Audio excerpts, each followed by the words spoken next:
여러분이 예수님을 어떻게 바라보냐에 따라서 여러분의 신앙도 같은 공간 안에 있지만 다르게 성장한다. 그것이 지금은 잘 모르겠지만 어떠한 일이 터졌을 때 그때 예수님을 딱 굳건히 붙잡는 사람이 있고 탄식하는 사람이 있고 그렇게 된다. 여러분이 이제 예수님을 어떻게 바라보냐에 따라서 본문에서도 예수님을 긍정적인 모습으로 긍정적인 생각으로 바라보는 사람이 있고 부정적인 생각으로 바라보는 사람이 있다. 그런데 나중에 그 결과를 보면 전혀 다르다 이거. 부정적으로 바라본 사람은 다 예수님을 십자가에 못 박아라 외치고 결국은 몇 년 후에 몇십 년 후에 그들은 몰살을 당하는 역사가 역사적으로 증명이 되어 있다 이게. 하지만 이때 당시에 예수님을 긍정적으로 바라본 사람들은 당시 이 순간에도 손 마른 사람이, 즉 손이 아픈 사람이 손이 치료되는 역사가 나타나더라 이거예요. 네. 할렐루야. 그래서 여러분이 예수님을 긍정적으로 바라보시면 안 되는 것이 없다.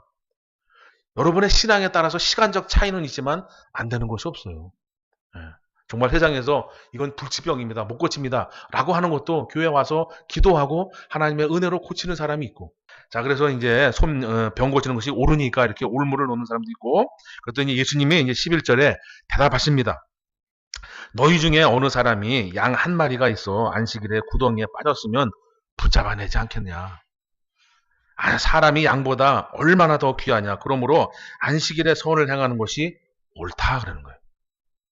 즉 안식일에 병 고치는 것이 옳다. 안식일에 병 고치는 일을 해서 안식일을 어긴 거지만 이 안식일에 이 사람을 고쳤으니 이 안식일의 목적이 오히려 더 아름다운, 안식일을 어겼지만 오히려 이 사람을 고치는 것이 더 아름다운 것이 아니냐라는 거예요. 그런데 법을 중시하는 사람, 법 아래에 있는 사람은 이 말씀이 깨달아지지 않는다 이거예요. 어떻게 하나님이 주신 법, 하나님이 안 주신 법을 저렇게 어길 수가 있느냐. 병이야 내일 고치면 되지. 그런데 내일 예수님이 이 자리에 계시냐라는 게 문제가 되는 거예요. 여러분 은혜라고 하는 것은 지금 못 받으면, 오늘의 은혜는 지금 못 받으면 없는 겁니다. 내일 받으면 되는 게 아니에요. 은혜라고 하는 것도 지금 받지 않으면 안 된다. 이 당시에 여기서 이 사람이 손을 고치지 못하면 언제 예수님을 만날지 그 약속이 없는 거예요. 그런데 이들은 법 아래에 있는 자들은 그래도 법을 지켜야 된다. 무슨 소리 하는 거냐. 이 법은 하나님이 주신 거다. 그래서 예수님이 이런 거예요. 그래 이 법 하나님이 주신 거야. 근데 이 법의 주인이 나라니까 나. 이 법을 만든 게 나라고. 내가 괜찮다 그러면 괜찮은 거야.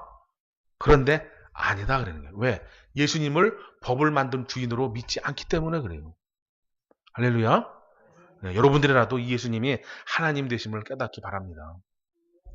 자, 그래서 여기서 이제 우리가 알아가야 될 게 뭐냐? 12절에 그러므로 안식일에 선을 행하는 것이 옳다 그래요. 도대체 이 선이 무엇일까요? 이 선. 세상에서 말하는 선과 우리 주님이 말씀해 주시는 선은 전혀 다른 겁니다. 선의 기준이 세상의 기준으로 이 선을 이해하시고 해석하시면 절대 안 된다 이거예요. 세상에서는 착한 게 선이죠. 그죠? 남에게 해를 끼치지 않고 조금 양보도 하고 배려도 하고 또 서로 이렇게 이해해가면서 더불어서 남한테 해를 끼치지 않으면서 살아가는 게 선입니다. 그 선도 우리가 해야 되겠지만 그 선과 이 선은 다르다 이거예요. 그 선의 기준으로 하나님의 말씀을 지키고 살아가면 이런 일이 벌어집니다. 야, 니네 하나님은 사랑이라며. 그러니 우리 절에 와서 108배 좀 해고 가. 목사님이 해고 가면 우리 절이 더 빛나지 않겠니? 그런가? 그래, 우리 주님은 사랑이니까 내가 서비스로 3000배 해줄게. 그리고 목사님이 거기 가서 3000배 하면 그것이 하나님 보실 때 과연 아름답겠냐 이거예요. 그죠? 불교를 뭐라 그러는 게 아닙니다. 각자의 종교의 자유가 있겠지만 하나님을 섬기는 사람은 하나님이 하라는 것이 있고 하지 말라는 것이 있다 이거예요. 그럼 하지 말라는 것은 세상에서 욕을 해도 야 그건 하나님이 하지 말라는 것이야. 내가 너를 미워하진 않으나 저를 비하하진 않으나 하나님은 우상을 섬기지 말라 그랬어. 그래서 나는 안 한다. 그런데 선을 세상의 기준으로 말하면 그렇지 내가 가서 모범이 되는 사람이 돼야지. 그래 가서 해줄게. 이러면 안 된다 이거예요. 그래서 이 선이라고 하는 것이 세상에서 보는 기준과 하나님 보는 기준은 다르다. 이게 달라. 그런데 그러면 우리가 세상의 선의 기준을 무시하냐? 그렇지 않죠. 여러분이 진짜 예수님을 잘 믿으면 세상에 헌법 없이도 살아갈 수 있습니다. 자, 그러면 1조 1항서부터 끝까지 다 외워보시기 바랍니다. 헌법이 어려우면 민법이라도, 자, 한번 외워보세요. 민법 1조 1항부터. 그럼 1조만 외워보세요. 안 되죠. 우리가 세상의 법도 다 모르는데 어떻게 그 법을 다 지키며 살아갑니까? 그러다 보니까 때로는 나는 잘한다고 했는데 법을 어겨가지고 벌금을 내잖아요. 그런데 그조차도 세상의 법을 알지 못해도 세상의 법을 능가하며 지킬 수 있는 게 뭐냐? 하나님의 법이다 이거예요. 자, 하나님의 법 한 가지만 말씀드려볼까요? 내 이웃을 내 몸처럼 사랑하라. 이 한 말씀만 여러분이 진실하게 깨닫고 지키시면 세상의 형법과 민법의 소송법에 걸리지 않습니다. 내 이웃을 내 몸처럼 사랑하는데 내가 어떻게 그 사람한테 사기를 치고 해를 끼칩니까? 그죠? 납득이 안 가지만 하나님의 법은 세상의 법을 능가하고 남고 세상의 법이 과연 하나님의 법을 따라올 수 있겠냐라는 거예요. 세상 법 다 못 외우잖아요. 근데 하나님의 법은 하나만 알아도 된다. 내 이웃을 내 몸처럼 사랑하라. 이것만 알아도 세상 법을 능가하면서 살아갈 수 있다. 그래서 세상의 선을 버려라. 세상에 선하지 말아라. 이 얘기가 아니라 하나님의 선을 내가 가지면 당연히 세상에서도 선한 사람으로 살아갈 수 있다 이거예요. 할렐루야. 그러면 과연 하나님의 선이 뭐냐? 예수님을 아는 것이 하나님의 선입니다. 여러분이 예수님을 아는 분량이 늘어나면 늘어날수록 여러분은 하나님의 선을 소유하게 됩니다. 그것은 딱 단정지어서 말할 수 있는 것이 아니라 여러분이 예수님의 말씀을 깨닫는 것만큼 선이라고 하는 것을 소유하게 돼요. 그러면 선한 사람으로 살아갈 수 있습니다. 오늘 본문에서는 뭐냐? 선을 아는 것이 아니에요. 뭐라 그래요? 선을 행하는 것이 옳다 그러는 거예요.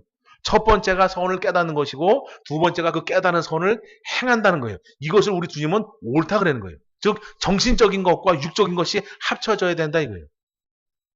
입으로만 예수님 믿는 것이 아니라 행함으로 나타나야 된다 이 말씀입니다. 그래서 예수님이 말하는 선은 예수님의 말씀을 아는 것만큼 깨닫고 깨닫는 것만큼 행하는 것이 선이다라는 거예요. 그래서 여러분이 예수님의 말씀을 많이 읽으시기 바랍니다. 자, 그 다음에 쭉 읽어서 이제 선을 행하는 것이 옳다. 그래서 이에 그 사람이 손을 내밀라 하시니 저가 내밀매 다른 손과 같이 회복되어 성하더라. 바리새인들이 나가서 어떻게 하여? 자, 바리새인들은 다른 생각을 가지고 보니까 만약에 이 손이 아픈 사람이 바리새인의 아들이었다면 과연 이 14절과 같이 이런 생각을 할까요? 내 아들이 예수님 앞에서 지금 고침을 받느냐 못 받느냐 상황이라면 과연 이 바리새인이 어떻게 하면 예수를 죽일까 이런 생각과 의논을 하겠냐라는 거예요. 예수님을 어떻게 바라보느냐에 따라서 예수님을 이들은 예수님과의 관계에서 한 발짝 뒤에서 보니까 예수님을 다르게 보고 다르게 생각하고 자꾸 죽일 빌미만 찾는다라는 거죠. 그래서 15절에 예수께서 아시고 거기를 떠나가시니 사람이 많이 쫓는지라 예수께서 저희 병을 다 고치시고 자기를 나타내지 말라 경계하셨으니 그래요. 자, 이 15절의 말씀을 보고 예수께서 저희 병을 다 고치셨다라고 그럽니다. 그러니까 이제 이 말씀을 곡해를 해서 예수님을 마치 병이나 고치는 의사로 생각하는 사람이 너무 많다. 예수님이 병을 고치시기도 하지만 병만 고치려고 이 땅에 오신 것이 아니다라는 거예요. 오늘도 병만 고치러 오셨다면 여기서 계속 병을 고치셔야 되는 거예요. 야, 나를 나타내지 말아라 그런 게 아니라 나 어디에 있다, 어디에 병원을 개원했다, 그러니까 사람들 많이 데리고 와라 이렇게 해야 되는 거라고요. 근데 예수님은 병만 고치러 오신 게 아니기 때문에 야, 나를 나타내지 마. 나를 세상에 자꾸 이렇게 홍보해서 막 저거 하지 마. 나는 찾는 자의 하나님이야. 믿는 자의 하나님이야. 소유하고자 하는 자의 하나님이야. 이걸 여기서 말씀해 주시는 거예요. 그래서 16절에 자기를 나타내지 말라 경계하시는 거예요. 예수님의 진짜 목적은, 첫 번째 목적은, 제1의 목적은 아버지의 말씀, 예수님의 말씀, 진리의 말씀을 주시러 이 땅에 오신 거다 이거예요. 그것이 가려지게 되면 예수님이 오신 목적을 이룰 수가 없는 거예요. 근데 세상 사람들은 그 말씀, 즉 영의 문제를 해결하려고 예수 앞에 나오는 것보다 육적인 문제를 해결하려고 나오는 것이 더 강하게 자리하고 있다 이거예요. 우리 주님이 병을 고치시는 건 그 병 때문에 예수님 앞에 일단은 왜냐면 나와야 그에게 뭘 주시니까. 그래서 나오게 하기 위해서 병자를 고치시는 거예요. 그래서 나오시면 그 병을 고치시고 영적인 문제까지 짚어주시는 거죠. 그래서 영적인 문제를 해결받고 자유함을 얻어서 그 다음에 하나님의 사람으로 살아가게 하기 위한 목적이다 이거예요. 할렐루야. 그래서 여러분이 질병이 있다면 하나님 앞에 기도하셔서 병도 치유받지만 치유함을 받으셔야 되지만 영적인 문제를 더 찾는 것도 중요하다는 얘기예요.